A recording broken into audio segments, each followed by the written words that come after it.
Hello everyone, आप सभी का मेरे चैनल पे स्वागत है। जैसा कि आप लोग को पता है कि अभी डीएसपी पाठशाला बुक का साइंस में फिजिक्स का वन लाइनर जो भी पॉइंट दिया है उसको कवर करा रही हूँ। तो पार्ट 1 और पार्ट 2 हो चुका है। आज का जो है वो पार्ट 3 है। जो लोग नहीं देखें आप मेरे चैनल पे जाइए और उसको देखिए। तो आज हम लोग फिजिक्स का ये पार्ट 3 पार्ट करेंगे।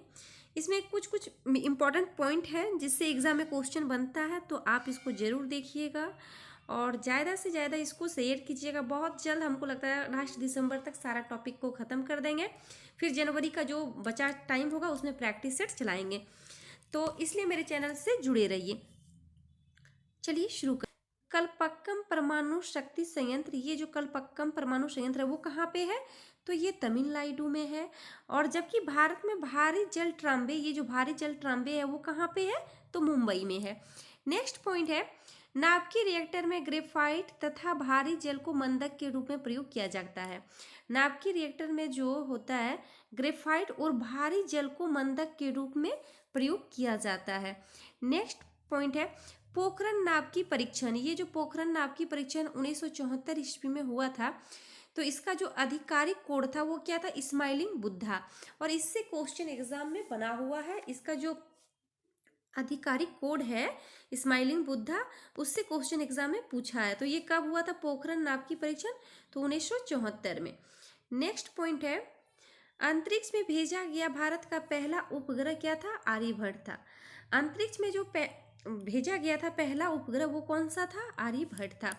नेक्स्ट है, भारत का पहला रिमोट सेंसिंग सैटेलाइट बीकानेर अंतरिक्ष केंद्र से छोड़ा गया था। कहाँ से छोड़ा गया था? पहला जो रिमोट सेंसिंग सैटेलाइट था वो बीकानेर अंतरिक्ष केंद्र से छोड़ा गया था। नेक्स्ट पॉइंट है, भारतीय अंतरिक्ष अनुसंधान संस्थान जो इसरो है, इसरो, इसकी स्थापना बेंगलुरु में 15 अगस्त 1969 ईस्वी में की गई। इसरो की जो स्थापना की गई है वो 15 अगस्त 1969 ईस्वी में की गई है।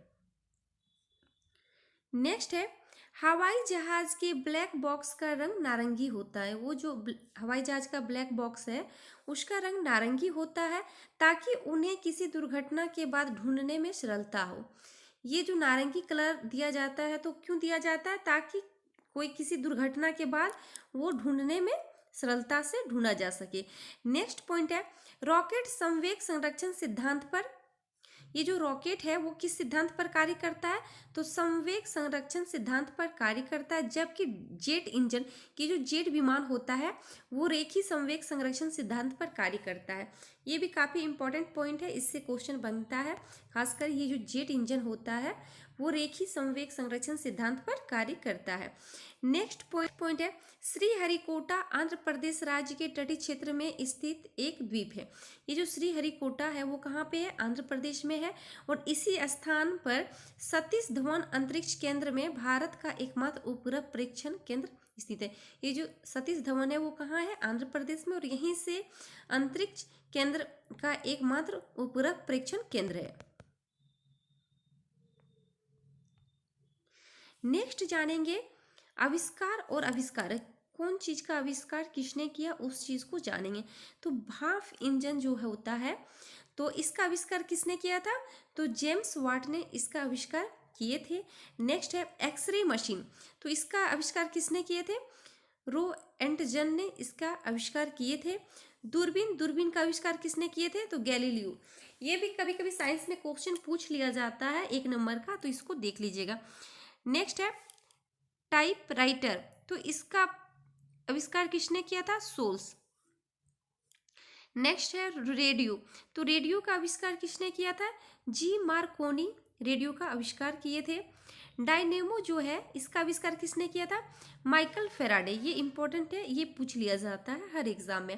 तो ये जो डायनेमो है इसका आविष्कार किसने किया था? Michael Faraday. टेलीफोन का आविष्कार किसने? ग्राहम बेल ने। नेक्स्ट है इलेक्ट्रॉनिक बल्ब, तो इसका बल्ब का जो आविष्कारक किए हैं वो कौन है? एडिशन है। फाउंटेन पेन का जो आविष्कारक है वो कौन है? वाटरमैन। कौन? वाटरमैन। नेक्स्ट है डायनामाइट, तो डायनामाइट का आविष्कारक कौन है? Alfred Nobel. ये तो आप लोग जानते ही होंगे क्योंकि इससे हमेशा क्वेश्चन बनते रहता है। नेक्स्ट है टेलीविजन। तो टेलीविजन का आविष्कार किसने किया था? Bear, J.L. बेयर्ड ने किया था कि J.L. बेयर्ड ने टेलीविजन का आविष्कार किया था। नेक्स्ट है लेसर। तो इसका आविष्कार किसने किया था? थियोडोर मेनन। किसने? थियोडोर मेनन। रडार का आविष्कारक किसने किया था? Robert Watson. किसने? रॉबर्ट वाटसन ने रडार का आविष्कार किया था। Safety lamp. सेफ्टी लैंप का जो आविष्कारक हैं वो कौन है? डेवी। कौन है? डेवी। ये कभी कभी 1 नंबर का क्वेश्चन पूछ लिया जाता है किसी किसी एग्जाम में, तो इसको आप लोग जरूर देखिएगा। अब हम लोग जानेंगे कौन कौन सी अदिश राशियां होती है और कौन कौन सी सदिश राशियां होती है। तो अदिश राशियां में क्या क्या आएगी? दूरी, चाल, शक्ति, ऊर्जा, लंबाई, क्षेत्रफल, आयतन, द्रव्यमान, घनत्व, तापमान, कार्य, विद्युत धारा और दाब, ये सब अदिश राशियां में आती है।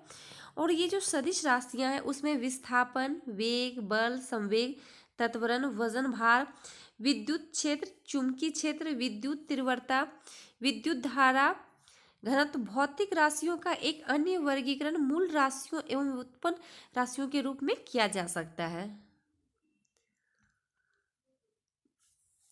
इसमें अब जानेंगे मूल राशियां, फंडामेंटल क्वांटिटीज। वे भौतिक राशियां जो अन्य भौतिक राशियों से स्वतंत्र है, मूल राशियां कहलाती है।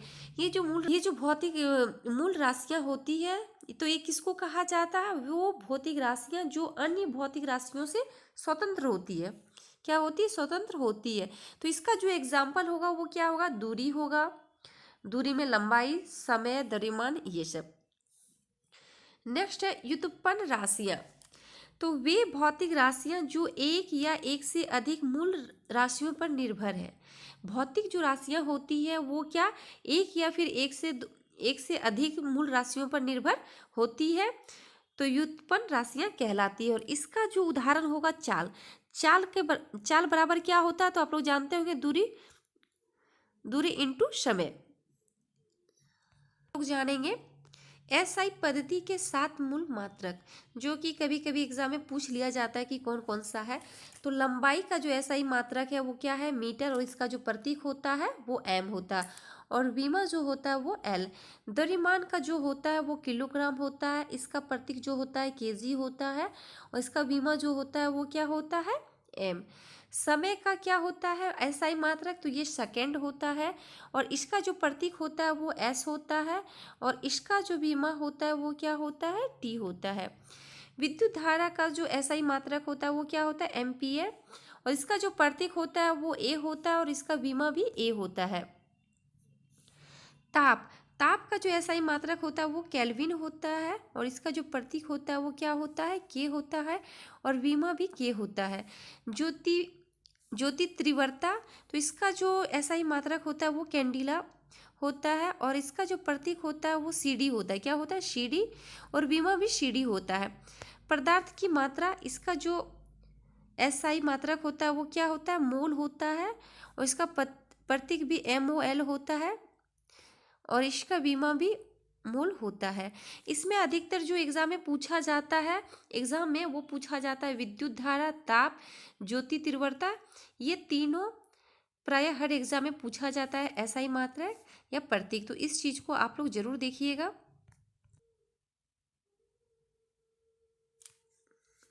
एक समतल कोण, प्लेन एंगल, और दूसरा ठोस कोण, सॉलिड एंगल। तो इसमें हम लोग जानेंगे मापक यंत्र और इसका उपयोग।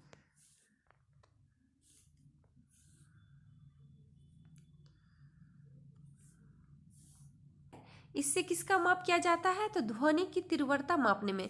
किसका? ध्वनि की तीव्रता मापने में।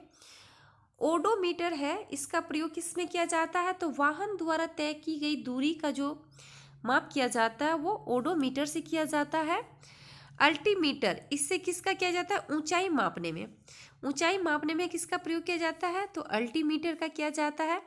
एक्सोनोमीटर, तो इसका प्रयोग किसमें किया जाता है? पौधों की वृद्धि मापने में किया जाता है। किसका? ऑक्सोनोमीटर का। उसके बाद है लेक्स मीटर, तो इसका जो प्रयोग होता है प्रकाश तीव्रता मापने में, किसमें, प्रकाश तीव्रता मापने में। लैक्टोमीटर, तो लैक्टोमीटर से हम दूध की सापेक्षिक घनत्व या शुद्धता को माप सकते हैं, किससे, तो लैक्टोमीटर से। नेक्स्ट है हाइड्रोमीटर, हाइड्रोमीटर से तरल पदार्थों का सापेक्षिक घनत्व मापने में हाइड्रोमीटर का प्रयोग किया जाता है। हाइग्रोमीटर, ये देखिए हाइड्रोमीटर है, ये हाइग्रोमीटर है, इससे हवा की आर्द्रता मापने में किया जाता है। हवा की आर्द्रता जो मापा जाता है वो किससे, हाइग्रोमीटर से। मैनोमीटर से गैसों का दाब मापने में किया जाता है, मैनोमीटर से। नेक्स्ट है गैल्वेनोमीटर, इससे विद्युत धारा की उत्पत्ति जांचने में किया जाता है, किसका, गैल्वेनोमीटर का। और मीटर का जो प्रयोग होता है वो विद्युत धारा मापने में, और मीटर का जो प्रयोग होता है वो विद्युत धारा मापने में किया जाता है। एनीमोमीटर, इससे वायु गति मापने में किया जाता है। एनीमोमीटर जो है उससे वायु की गति मापने में किया जाता है प्रयोग। नेक्स्ट है विंड वैन, इसका प्रयोग वायु की दिशा ज्ञात करने, वायु की दिशा ज्ञात करने के लिए विंड वैन का प्रयोग किया जाता है। नेक्स्ट है वोल्ट मीटर, वोल्ट मीटर का प्रयोग विभवांतर मापने में किया जाता है, किसका, विभवांतर मापने में किया जाता है। नेक्स्ट है सिस्मोग्राफ, तो सिस्मोग्राफ ये भूकंप की तीव्रता मापने में किया जाता है। नेक्स्ट है थर्मामीटर, ये ताप मापने में किया जाता है। नेक्स्ट है पाइरोमीटर, तो इससे उच्च ताप मापने में किया जाता है, इसे विकिरण तापमापी भी कहते हैं। ये जो पाइरोमीटर है इसको क्या कहा जाता है, विकिरण तापमापी भी कहा जाता है। 1500 डिग्री सेल्सियस से अधिक ताप मापने में उपयोग किया जाता है। इसका जो पाइरोमीटर का जो उपयोग किया जाता है तो 1500 डिग्री सेल्सियस से अधिक ताप मापने में इसका प्रयोग किया जाता है। इसको क्या नाम, इसको और किस नाम से जाना जाता है, तो विकिरण तापमापी के नाम से भी जाना जाता है। नेक्स्ट है कैरेट मीटर, तो इससे स्वर्ण की शुद्धता, सोना की शुद्धता मापने में किया जाता है। स्टोपोस्कोप, तो इसका जो प्रयोग किया जाता है हृदय की ध्वनि सुनने में किया जाता है। नेक्स्ट है स्कीमोमेनोमीटर, तो इससे रक्तचाप मापने में प्रयोग किया जाता है। नेक्स्ट है फेदोमीटर, तो फेदोमीटर जो होता है उससे समुद्र की गहराई मापने में किया जाता है। नेक्स्ट है टेकोमीटर, ये जो टेकोमीटर है वैद्युतिक मोटर की घूर्णी गति अथवा वाहन की घूर्णी गति मापने का यंत्र होता है, कौन, टेकोमीटर। नेक्स्ट है पाइरेलियोमीटर, तो इससे इसका क्या होता है, सौर विकिरण मापने में इसका प्रयोग किया जाता है। फोनोमीटर जो होता है उससे ध्वनि की तीव्रता मापने का प्रयोग किया जाता है, किससे, फोनोमीटर से। नेक्स्ट है स्ट्रोहिलियोग्राफ, तो इससे सूर्य की फोटोग्राफी का उपग्रहण करने में किया जाता है। कार्डियोग्राम, तो कार्डियो जो ग्राम है उसे हृदय गति मापन हेतु इसका प्रयोग किया जाता है। पॉलीग्राफ, पॉलीग्राफ जो होता है उससे झूठ का पता लगाने वाला यंत्र होता है, कौन, पॉलीग्राफ। नेक्स्ट है बोलोमीटर, तो बोलोमीटर जो है तापमान में परिवर्तन की माप द्वारा ऊष्मीय तथा विद्युत चुम्बकीय विकिरण मापने में उपयोग किया जाता है, किसका, बोलोमीटर का। इसमें तो सारा एग्जाम में तो नहीं पूछा जाता मगर इम्पोर्टेंट इसमें कुछ कुछ है जो कि हर एग्जाम में पूछा जाता है। जो रेगुलर एग्जाम देते हैं प्रायः हर कंपटीशन का, तो उनको पता चल जाता है कि कौन कौन सा एग्जाम में पूछा जाता है। मात्रक और मापन, तो डॉप्सन, डॉप्सन जो है वो किसका मात्रक है, तो वायुमंडलीय ओजोन की मात्रा का डॉप्सन से माप किया जाता है। नेक्स्ट है क्यूसिक, तो क्यूसिक जो होता है वो जल की प्रभाव को का मात्रक है, जल का प्रभाव का जो मात्रक है वो क्या है, क्यूसिक। बार जो है वायुमंडलीय दाब का मात्रक है। जूल जो है वो कार्य या फिर ऊर्जा का मात्रक है। थर्म जो है ये ऊष्मा का मात्रक है। कूलाम जो है वो विद्युत आवेश का मात्रक है। वोल्ट जो है वो विभवांतर का मात्रक है। ओम जो है वो विद्युत प्रतिरोध का मात्रक है। शक्ति का जो मात्रक होता है वो क्या होता है, वाट, शक्ति का मात्रक वाट होता है। और अश्व शक्ति जो होता है वो शक्ति का मात्रक है। और 1 HP बराबर कितना होता है, 746 वाट होता है। मैक जो है वो ध्वनि की चाल का मात्रक है। ये जो मैक है वो ध्वनि की चाल का मात्रक है। और नॉट जो होता है वो समुद्र जहाज की गति का मात्रक है। कौन सा? नॉट। ये जो सोनार है ये इसका प्रयोग किसमें किया जाता है? तो समुद्र में किसी वस्तुओं की स्थिति को जानने के लिए किया जाता है। तो इसका जो फुल फॉर्म होता है वो क्या होता है? Sound navigation and raging. क्या होता है? साउंड नेविगेशन एंड रेगिंग का प्रयोग समुद्र के भीतर किसी वस्तु की स्थिति ज्ञात करने के लिए या फिर जानने के लिए इसका सोनार का उपयोग किया जाता है। नेक्स्ट है रडार। तो रडार का जो फुल फॉर्म होता है वो क्या होता है? Radio detection and ranging. क्या होता है? Radio detection and ranging. और इसका प्रयोग आकाश में यानों का पता लगाने के लिए किया जाता है। ये दोनों इम्पोर्टेंट है क्योंकि इससे हम देखे हैं कि एक दो एग्जाम में क्वेश्चन पूछ लिया जाता है। ये बुक में इतना ही पॉइंट दिया है। फिजिक्स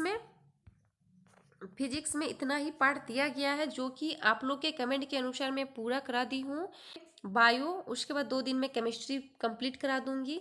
बस आप लोग इसको शेयर कीजिए क्योंकि आप लोग के कमेंट के अनुसार ही मैं पढ़ा रही हूँ। तो आप लोग को फ़र्ज़ बनता है कि इसको ज़्यादा से ज़्यादा शेयर कीजिए और ज़्यादा से ज़्यादा अगर वीडियो देख रहे हैं तो वीडियो को लाइक कीजिए। और मेरे चैनल पे जो नए हैं जिन्होंने अभी तक मेरे चैनल को सब्सक्राइब नहीं किया है तो आप मेरे चैनल को ज़रूर सब्सक्राइब कीजिए। और ये तीनों इसमें फिजिक्स, केमिस्ट्री और बायो कंप्लीट हो जाएगा तो मैं 100 क्वेश्चन का साइंस का क्वेश्चन करा दूंगी ताकि आपका एकदम कंप्लीट साइंस क्वेश्चन इसी से मिलता जुलता हो। बस आप ज़्यादा से ज़्यादा इस वीडियो को शेयर कीजिएगा। Thank you.